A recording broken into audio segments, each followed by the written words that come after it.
Have you ever had that moment where you realize, oh crap, I'm not doing the right thing, or I'm not in the right relationship, or whatever trajectory your life has been on is not the one that you really honestly are supposed to be on? If we haven't met, I'm Dr. Alex. Welcome back to the show, a show that is probably going to change names here soon. But I wanted to unpack this moment where we feel the call to pivot because I've been through several of them in my life and just recently had a new one occur. And so I'm going to just kind of share what that journey's been like for me and invite you, to look for or to tune into, especially if you've felt this call before and maybe have ignored it, because pivots are scary and sometimes they are outside of what we have thought or identified ourselves at for our entire lives. And they can be something that we want to ignore because it's easier, and stepping into the unknown is really uncomfortable. And I've had moments happen like this, one in my marriage, one my first marriage, one in I'd built actually a 7-figure business and realized I didn't really it wasn't what I wanted to be doing. And then I, again, in business, just this last week, had another moment where it was like, I'm not doing it's not that I don't want to be an entrepreneur and don't want to be in business, but I definitely have not been doing the right thing. And in realizing that, I realized that's why business has been a struggle and I haven't really gotten things off the ground. And I've stopped doing a bunch of things that didn't feel authentically like fitting me and what I wanted to be doing and creating, but I hadn't really taken the time to slow down and actually get to the root of like, what is my call, and what am I here to do, and what am I super passionate about. And it all came to a head in this last week. So to give you a little context, I work with 2 different mentors, and I'm in a group that's a mastermind of women where we are working on business, but also our relationship to money and some of our unconscious blocks around that. So I have that container that I'm in. And then I'm also doing quite a bit of trauma work this year. It's, something I decided it was time to take on, given my own, I think all of us as women have layered, I don't think I know, all of us as women have layers of our own trauma and things that we've been through, whether it's in work or in our personal relationships or even intergenerationally. And so I've taken on a year-long process of really going deep, peeling back those layers with a mentor and someone to guide me through that. And in the same 24 hours, I had conversations with both of those mentors where they both pointed to, like, you're not doing the right thing, Dr. Alex. The first was with a male, actually, who said, he's like, yeah, I was explaining all these things I have planned and, the stuff that I've come up with for business and for the Emergent Women Circle and all this stuff. And he's like, yeah, your heart's not really in that. I was like, crap. And so in that moment, it's the first thing I really want to share is like, we have to and want to be surrounded by people who are willing to state what's really there and state what they see and get you to be authentic and honest and real with yourself, even when it's scary. And so what I've realized in those moments, I have spent the last 2 decades of my life in the health space as a chiropractor, and then as a functional medicine practitioner, and then as more of a coach and a hormone expert. It's always been within that container because that's where all my education is and that's where all my student loans are. And that's, this journey that I took myself on. But I really challenged myself to look back and think about how did I make that decision to go on that road? And I had my own path of, my health transformation, and really enjoyed and loved a lot of things about chiropractic and the chiropractic profession, enough to take out $300,000 in student loans and go through school and do a bunch of science that was actually not up my alley. My BA is in comparative literature. But if I'm really, truly honest with myself, what drove that was a lot of the status that comes with having doctor attached to your name and being in the health world, and this desire or like need to prove myself in some way.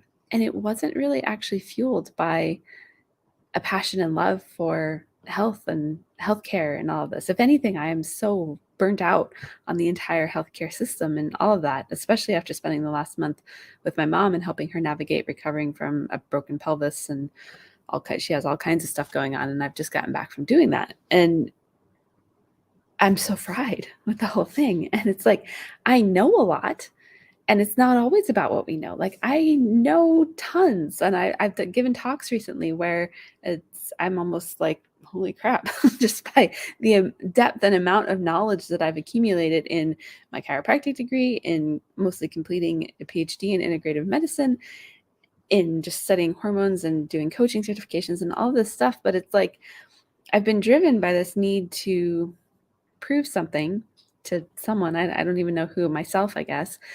And it's not actually fueled by passion that I feel in myself. And I find this really interesting because one of the things that a lot of the women that I've worked with over the years in the container of health, one of the biggest results that a lot of them, most of them, I would say like 90% of the women that I've worked with have taken away from our time together is actually pivoting in their career, whether it's been starting a business or changing focus in the job, or, getting honest with themselves that they're not doing the thing that they really want to be doing. And a lot of that, it does really impact our health, if we're not showing up and doing something that we love all the time. The thing that sets those who have been incredibly successful with not just getting their energy back and feeling like themselves again, and a lot of things that we talk about on the show, those who have actually achieved that and those who have still struggled, has actually been in this place of being willing to pivot. Whether it's, the other place I've seen this a lot is in relationships and marriages. And it can, there's all these things that we have to go through in order to unpack and have the courage to be willing to do this. So I wanted to share just kind of what this most recent experience of this has been like for me, because it's one where I didn't hesitate. Like, there's, I think I've been hesitating for the last 3 years as I've been trying to launch this new business in an online space. And it's like, I have pieces of all the things that I want, but it's been in the wrong container. I don't want to be in the healthcare world. I'll be honest. And while like I still look at things very holistically and all of that, I've recognized that that's not actually where my passion lies. And honestly, it comes through in the show, and it comes through in how I work with women and how I coach. But where my passion really is in leadership and personal growth, and personal and professional growth and development for women, high achieving women in particular, because I think we have unique challenges that we deal with. And I have always been really committed myself to pushing myself constantly to grow, and to recognizing that I will only be as successful a business leader, or, a leader of my family, a leader of those who work with me, as I'm willing to dig in and do the hard work and deal with the hard conversations, and really allow myself to come to that precipice of actually letting go of everything I've known myself to be, my entire identity. So I made a decision when I had this realization, where I had 2 mentors say like, yeah, I don't think you're really doing the right thing. And I had been feeling that way myself, to just step to the edge of that cliff. That's like, okay, if I let go of all of the education of the, 300,000, it's literally $300,000 how much student loan debt I've accumulated in my years of studying and all of that. And also all the certifications I've done, and, everything I've built to this point, and just let it go. What would I actually be doing? And what am I really passionate about? And it took me a little bit to get there. Like, I had to really just sit in being uncomfortable, because I just got back last night from when I'm recording this, and I had been in Vermont for a month, actually helping my mom, and being back. It's not, I kept saying like I'm back home, but it's like I'm back home in the place I grew up, right?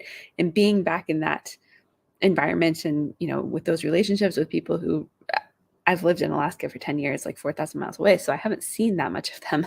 Like, they don't really know me anymore, right? They don't know who I am. And so being in that environment, and also just dealing with it was a lot of stress with my mom and everything she's going through.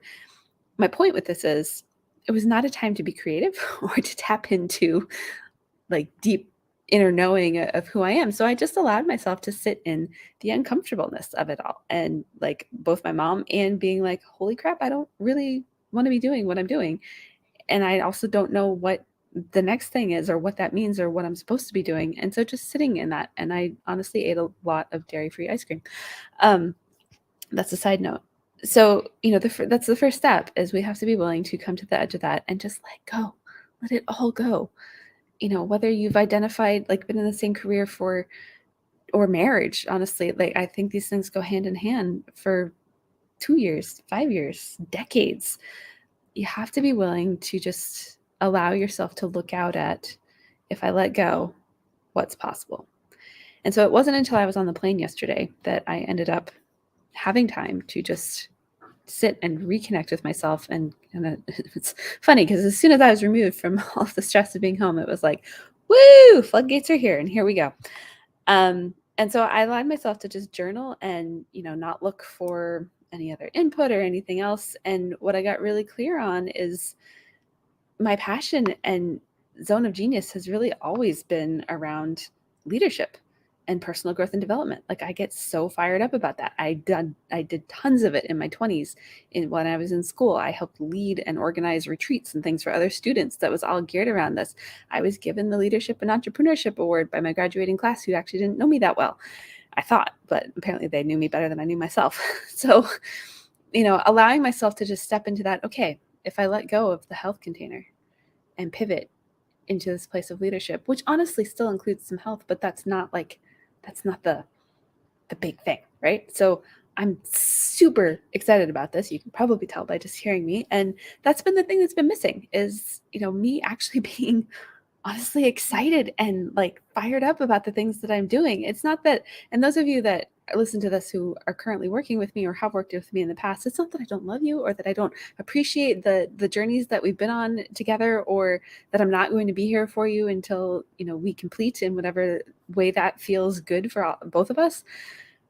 It's just, I have realized that how I come about doing what I do hasn't really made sense within the health container because most of my passion and even the things I've been sharing on the podcast over the years are more geared at this personal growth and development and how we lead ourselves and our teams. Most of the women that I work with as high achievers, we are in leadership roles. I have been in leadership roles that I'm going to start sharing some more of the stories of things I learned in the process of building a 7-figure business with most women in the world don't do. I think it's 1% or 2% of women business owners actually achieve that level. And there's a level of pushing ourselves and allowing ourselves to be in the discomfort and be vulnerable. And it's a lot of vulnerability and willingness to confront the things about us that I don't want to say need to change, but that evolve, right? We are always evolving. I believe that our time here on earth and our journey, whatever you believe in comes after this is, if we're not growing and pushing ourselves and changing and discovering new layers and peeling back the things, like I believe all of these things are what bring us closer to God, to source, to whatever, word works for you. And that is the role of life, right? And so these experiences and journeys that we go on, some of them are really freaking hard. I've been through some really freaking hard stuff. My parents have been reading the book that I wrote and released in January, and my mom, it was interesting to be there while they're both reading it, but my mom just said it at one point. She's like, has your life really been this hard? And I'm like, and I haven't been one to really share a lot with them just because it hasn't been a safe space to do so, but I'm starting to, and I put it out there for the world. And I was like, it's been my journey. Like we all have our journey, and have parts of it been really hard? Yeah, it has. But who you get to be on the other side of the hard stuff is what makes it all worth it, right? This is what life is about in my world. So all this to say, what I want to leave you with, and I've known women who come to this point and run terrified, and then only to have it come back, a decade later when they realized, like, shoot, I should have probably listened and pivoted or done that thing. Or those who have had the courage to just say, like, okay, I'm doing this. And, there's a couple pieces of clarity that have helped me get here. And this is one of the things that I'm really passionate about helping other women with. A couple weeks ago, I recorded an episode that's actually one of the most listened to this year so far, but about my working zone of genius and getting really clear on that. And, I've talked about zone of genius some on the show, though not as much as I probably should, because I'm really passionate about it.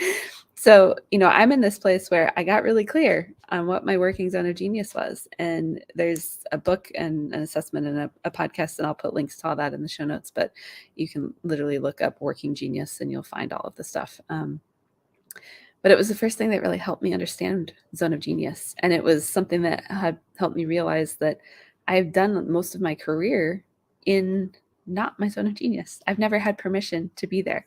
And so I'm coming into this place of a new pivot, having granted myself permission to be in my zone of genius, which a lot of that for me, in the working zone of genius model, I have a lot of discernment and I'm very creative and inventive. And so discernment is where I'm really quite good at coming in and helping people see a new perspective or shift, take the blinders off and just get really clear, or sometimes get confronted, as I do, by just peeling back those layers and not, we get ourselves stuck in a box. It's like I've had myself in this box of healthcare for 2 decades. And it's not that I wasn't good at it. It's just it's not actually my zone of genius passion-wise, right? And so allowing myself to really live in this place of creativity and helping support women more in this kind of world of helping you get clarity and figure out what's next and what's holding you back and all of that stuff is what I'm really, truly passionate about. And then how you create and lead from a place where you're in touch with that zone of genius and that path forward. So that is what I'm stepping into. I'm super excited about it. And as I pivot, I also, would be honored and would love to just engage with those of you who listen to the show and consider yourself leaders. And that's a whole other conversation, but are in a leadership role, to actually have like a short leadership coffee chat with me. This is just, I just want to know, like, what are some of the struggles that you have as a female leader? Because I think my experience has been in the entrepreneurial world and in the healthcare model world. And there's a lot of crossover, I believe, but I also just want to get an idea for, women in leadership roles, whether you're a professor or you are in corporate and leading huge teams. I've got clients in all those realms. Like, what are your biggest challenges? What gets in the way? Where do you feel either stuck or like you don't have permission to be yourself within that leadership role? And I want to help you transform a lot of that. So there's a link in the show notes to a Calendly. It's a Calendly link to just jump on a call with me. Like, I'm not selling you anything. I just want to connect with you and kind of get to know more from this side of this lens and this perspective of leadership and personal growth and development. Like, where are you feeling the most stuck and like you're being held back? Or what I have found with so many women, myself included, it's like we don't have permission to actually be ourselves within leadership roles because we're trying to do it in a way that is very male dominated and male driven. And a lot of it doesn't mesh. So my whole thing that I'm pivoting into, this is why we're sharing this, is how do we actually lead from our zone of genius? And how do we bring in this realm of being completely fulfilled and not burnt out by our roles and stepping into that and create it in a way that like really, really feeds and fires us up. So I'm going to change this banner over here. If you're watching maybe I'm not because it went away. Never mind. There's a link to jump on that call with me. Obviously I'm fired up and I'm just excited to connect with you. And I want to wrap this up by just sharing, like, if you're in that place and this episode is having you confront something that you've known you needed to pivot for a while, I want to encourage you, just try on stepping to the abyss, as we call it, right? Step to the edge of that cliff and just allow yourself to imagine, like, what would life be like if I just let it all go? And then from there, what would I keep? What would I create? What would I want to do with my time? What am I passionate about? Like, these are some of the questions I've been having to answer for myself. Like, what do I really value? What gets me fired up? What am I incredibly passionate about? What is the impact that I want to leave on the world? And getting really clear on all of that. So start to ask yourself those questions, and please reach out if you're like in this place and also like, I'm really stuck. You can find me on LinkedIn. You can also reach me through our show website, which is selflesssyndrome.show. There we go. Selflesssyndrome.show. There's 3 S's in the middle of that. So just know that. Links are down below. And yeah, I just want you to know you're awesome. You've got this. And here's your permission and your opportunity to stop playing small and let yourself out of whatever boxes you currently have yourself in, and allow it to be okay. And it's not like they're bad boxes, right? Like being a doctor and being in the healthcare world, it's not a bad box. It's just not, I don't want the box anymore. And I'm going to let the box go and see where I can soar to now. So take off the chains and let's go, ladies. All right. I look forward to connecting with you next week, and we'll see you then.